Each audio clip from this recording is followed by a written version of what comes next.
உலகின் எந்த ஒரு நடிகனும் ஒரே நாள்ல 3 விதமான வேடங்களை ஏற்று நடிச்சதே கிடையாது. 10 commandments, Ben Hur, Lawrence of Arabia, Omar Mukhtar, Shanthi போன்ற எந்த படத்துடைய ஹீரோவும் 3 ஆண்டுகள் 5 ஆண்டுகள் அப்படின்னு ஒப்பந்த அடிப்படையில் ஒரு படத்தில் நடிக்க ஒப்புக்கொண்டு அந்த படம் முடிந்த பின்னரே அடுத்த படம் வேடம் பற்றி சிந்திப்பாங்க. ஆனால் சிவாஜி கணேசன் அவர்கள் காலையில் ரிக்ஷாக்காரன் வேடம் போட்டு நரைத்த தாடியும் பரட்டை தலையும் கிழிந்த கோட்டுமாய் கை ரிக்ஷா இழுத்து நடிப்பார். பிற்பகல் மகாவிஷ்ணு வேடம் போட்டு பாடல் காட்சியில் நடிப்பார். இரவு அந்த வேடத்தை கலைத்துவிட்டு பளபளப்பாக மின்னும் கோட்டும் சூட்டுமாக சொர்க்கம் படத்தில் நடிப்பார். ஹாலிவுட்டில் கூட எந்த ஒரு நடிகரும் இப்படி செய்திருக்க வாய்ப்பே கிடையாது. அந்த நடிப்பு பல்கலைக்கழகம் நடிகர் திலகம் சிவாஜி கணேசன் அவர்களின் அசாத்தியமான சினிமா பயணத்தை பற்றி தொடர்ந்து பார்க்கலாம் வாங்க. இது சரித்திர நாயகன் சிவாஜி கணேசன். கமலும் கிரேசி மோகனும் இணைந்த பல படங்களில் ஆள் மாறாட்டம் செய்வது, அதனால் ஏற்படும் குழப்பங்கள் அப்படின்னு நம்மை சிரிக்க வைக்கும் கதைக்களம் அமைஞ்சிருக்கும்.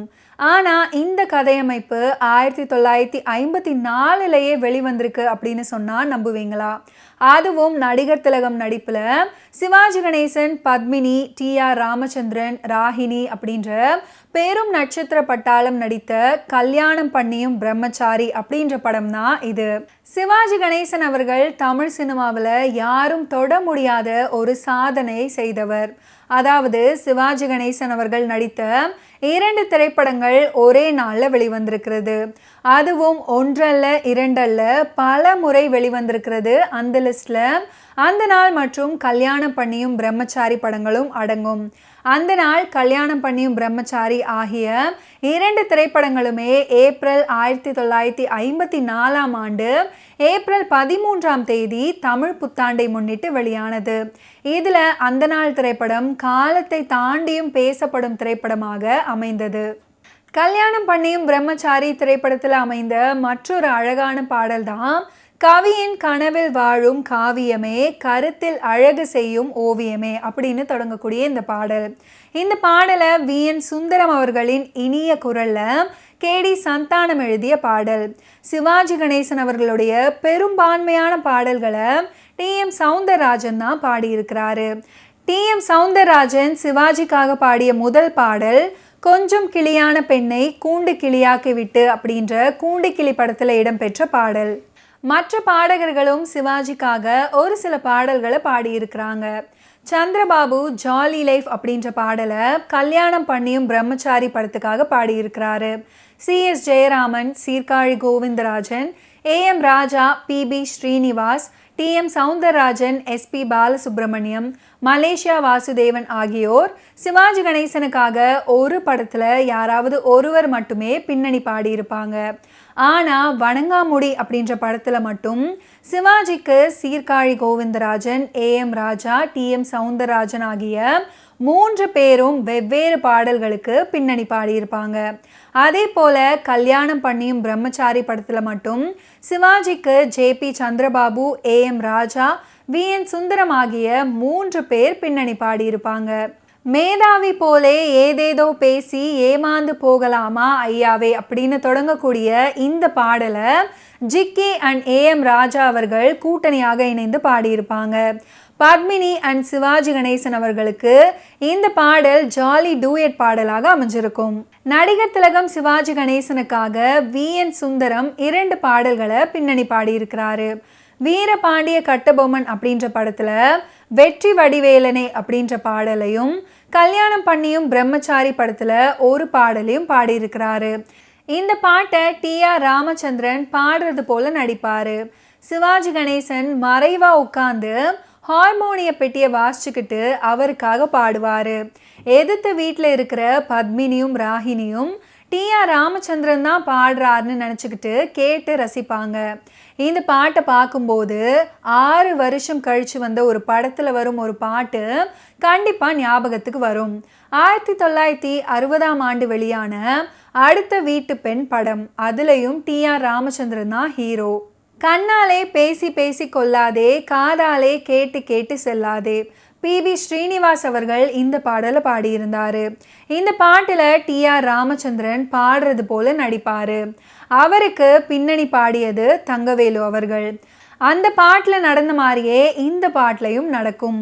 எதிர்த்த வீட்டில் இருந்த அஞ்சலி தேவி டி.ஆர். ராமச்சந்திரன் தான் பாடுறாருன்னு நினச்சிக்கிட்டு கேட்டு ரசிப்பாங்க. டி.ஜி. லிங்கப்பா அவர்களை பற்றி சிவாஜி கணேசன் சொல்லும்போது, கல்யாணம் பண்ணியும் பிரம்மச்சாரி படத்துக்கு இசையமைப்பதில் லிங்கப்பாவுக்கு ஒரு சங்கடம் இருந்துச்சு. பந்துலுவுக்கு மெட்டு போட்டு காட்டுவார். ஓகே ஆகும் நீலகண்டன் அவற்றை நிராகரிப்பார். வேறு மெட்டுக்கள் போட சொல்வார். நீலகண்டன் சொல்கிற மாதிரியே செஞ்சிடு அப்படின்னு இயக்குனருக்கு விட்டு கொடுத்தாரு தயாரிப்பாளர் பந்துலு. கர்நாடக பாணியில் லைட்டாக கொடுத்தா பந்துலுவுக்கு பிடிக்கும். ஆனால் நீலகண்டன் பாமரமான இசையை தான் கேட்பார். நீலகண்டனுக்கு இருந்த இன்னொரு பழக்கமும் லிங்கப்பாவுக்கு நெருடலாக இருந்திருக்கிறது. லிங்கப்பா மெட்டமைத்தவுடன் திரைப்பட கம்பெனியில் வேலை பார்க்கும் டிரைவர், ஆஃபீஸ் பையன் அப்படின்னு எல்லோரையுமே கூப்பிட்டு எப்படி இருக்கு அப்படின்னு இசையமைப்பாளரின் முகத்துக்கு நேரே கேட்பாரான் நீலகண்டன். நான் சங்கீத பரம்பரையிலிருந்து வந்தவையா, என் ரத்தத்திலேயே இசை ஓடுது, நீ யார் யாரையோ கேட்டுட்ருக்கியே அப்படின்னு இயக்குனர் நீலகண்டன் கிட்ட செல்லமாக கோபப்படுவாராம் லிங்கப்பா. முதலாக தமிழில் ஒரே நடிகரின் 2 திரைப்படங்கள் ஒரே நாளில் வெளியானது நடிகர் திலகத்துக்கு தான். அந்த நாள் மற்றும் கல்யாணம் பண்ணியும் பிரம்மச்சாரி படங்கள் 1954ஆம் ஆண்டு ஏப்ரல் 13ஆம் தேதி தமிழ் புத்தாண்டை முன்னிட்டு வெளியானது. முதலாக மதுரையில் ஒரே படம் 2 தியேட்டரில் திரையிடப்பட்டது நடிகர் திலகத்துடைய கல்யாணம் பண்ணியும் பிரம்மச்சாரி திரைப்படம் தான். திரையிடப்பட்ட அரங்குகள் தங்கம் மற்றும் நியூ சினிமா. அதே நாளில் அந்த நாள் திரைப்படமும் மதுரை ஸ்ரீ மீனாட்சி திரையரங்கில் வெளியானது. ஆக மொத்தம் முதலாக மதுரையில் ஒரே நடிகரின் படங்கள் 3 திரையரங்குகளில் வெளியானதும் நடிகர் திலகத்துக்கு தான். முதலாக ஒரு நடிகர் நடித்த 2 படங்கள் ஒரு வருடத்தில் ஒரே நாளில் வெளியிட்ட சாதனை மட்டுமில்லாமல், அதே வருடத்தில் மீண்டும் ஒரு முறை ஒரே நாளில் 2 படங்கள் வெளியானதும் நடிகர் திலகம் மட்டுமே செய்த சாதனைகளாகும். அந்த படங்கள் என்னன்னு பார்த்தீங்கன்னா, அந்த நாள் மற்றும் கல்யாணம் பண்ணியும் பிரம்மச்சாரி. இந்த 2 திரைப்படங்கள் வெளியான நாள் 13/4/1954. அதன் பிறகு கூண்டு கிளி மற்றும் தூக்கு தூக்கி இந்த 2 படங்கள் ஒரே நாளில் வெளியாகுச்சு. முதலாக சென்னையில் 6 திரையரங்குகளில் வெளியான தமிழ் படம் எதிர்பாராதது. முதலாக சென்னையில் 5 திரையரங்குகளில் 80 நாட்களை கடந்து ஓடிய தமிழ் படம் எதிர்பாராதது. அரங்குகள் என்னன்னு பார்த்தீங்கன்னா, சித்ரா, காமதேனு, பிராட்வே, மகாலட்சுமி, பாரத். முதலாக ஒரே வருடத்தில் ஒரு தமிழ் பட கதாநாயகன் நடித்த அதிகமான படங்கள் வெளியானது இந்த வருடத்தில் தான். நடிகர் திலகம் நடித்த 10 படங்கள் 1954 வெளியானது. இதில் 3 படங்கள் 100 நாட்களை கடந்து ஓடியது. அது என்னென்ன திரைப்படங்கள் அப்படின்னு பார்த்தீங்கன்னா, மனோகரா, கல்யாணம் பண்ணியும் பிரம்மச்சாரி. ஓடிய திரையரங்குகள் casino, Salem new cinema, Tiruchi Prabhat திரையரங்குகள். முதலாக பந்துலுவும் நடிகர் திலகமும் ஒரு முழு நீள படத்துக்கு இணைந்தது இந்த படத்துல தான். அந்த திரைப்படம் என்னன்னு பார்த்தீங்கன்னா, முதல் தேதி. முதலாக படம் முழுவதும் கனவு காட்சியாகவே திரைக்கதை அமைக்கப்பட்ட படம் முதல் தேதி. முதலாக தமிழ் திரையுலகில் நடிக்க வந்த 3 வருடங்களில் 25 படங்கள், அதுவும் நாயகனாகவே நடித்தவர் நமது நடிகர் திலகம் மட்டும்தான். 2 வருடங்களுக்கு முன் நடந்தது போல மீண்டும் ஒரே நாளில் 2 படங்கள் வெளியானது இந்த வருடத்துல தான். அது என்னென்ன படங்கள் அப்படின்னு பார்த்தீங்கன்னா, நான் பெற்ற செல்வம் மற்றும் நல்ல வீடு. வெளியான நாள் 14/1/1956.